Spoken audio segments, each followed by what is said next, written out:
So hey everyone, welcome back to the quick and very interesting tutorial. Where in this quick tutorial I'm going to show you how you can create realistic 3D box mockups for your projects. Now in order to do it, all you need to do is just simply open any of the browser you have, and here you have to search for 3d-pack.com. You can see the right URL if I pronounce it wrong.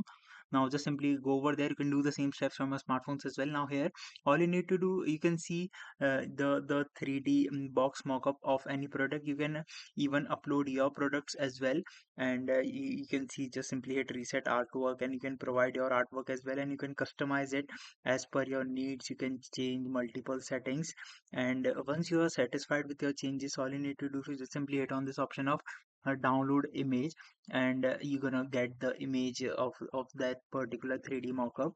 Or you can see, you can go to this option of box mockup as well, and provide the details as you want. Alright, so that's it for this tutorial. I hope this video will be helpful for you. Make sure to hit the like button and subscribe button for more such helpful and interesting tutorials. See you in the next one. Take care.